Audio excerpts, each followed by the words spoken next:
Good morning and welcome to your Monday Morning Minute.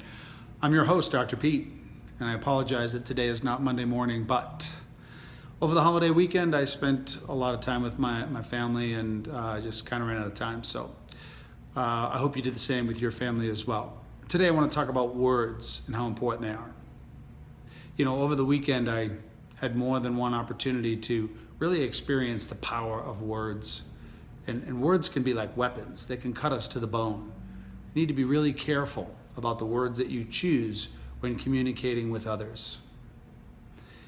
You know, abuse is something that's going on around the world. It has forever, and I completely just cringe at the thought of abusing another human. I think it's just deplorable.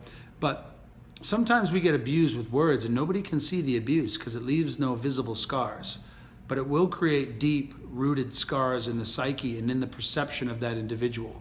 If you beat them down emotionally with your words, then they have a tendency to feel that they're no longer worthy and that they'll never be worthy, which means they'll never take a chance at life and they'll live a very average to mediocre life, always dealing with the scars of the words from someone else.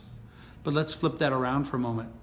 Let's think about how amazing it is to breathe or speak words of inspiration to people around you. The more time that you spend helping people to see how beautiful they truly are, and that we're all beautiful in our own right. If you choose words that bring people up to the next level, you're going to bring yourself up first, which is going to be absolutely amazing. And the words that you utter to someone else may be just what they need at that moment in their life.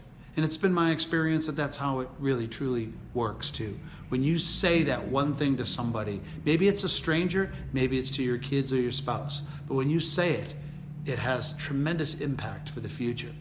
And one thing that I think is really important that I have learned through experience is that when your words help to inspire another, you are actually on that path with them, with the words that you spoke. I'll give you an example. Years and years ago, I was a high school freshman in 1980, and I was sitting on the sidelines at a football game, dressed in my uniform because I wasn't old enough to play varsity at the time. And one of the varsity players, who happened to be one of the best football players in Massachusetts, and certainly I looked up to him like crazy. His name was Larry Heindel. Larry, if you're watching, peace, brother. Thank you for what I'm about to say. And it's this.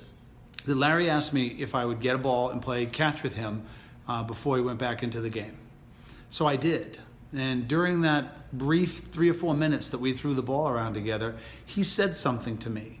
He certainly didn't haze me and try to treat me poorly, which can happen at the high school level, but he said to me, "Hey, you got a really good, spiral on your ball. I like the way you throw.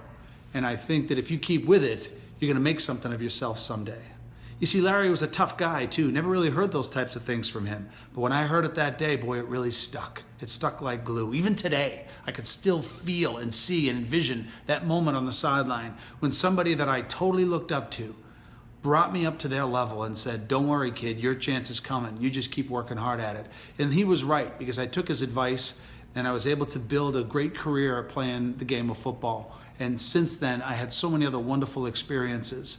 And whether he knew it or not, he was on that vision or on that quest with me. And today I know he watches my Monday Morning Minute, so I'm happy that, that we have this sense of community around us. So just remember that in your lifetime now, whatever you choose to do, whatever words you choose to say, you are responsible for them. And if you want to bring people up and bring yourself up at the same time, choose your words carefully and bring a lot of love and compassion into those words, and that will just reflect back upon you. I hope you have a wonderful week, and I'll see you next week on your Monday Morning Minute.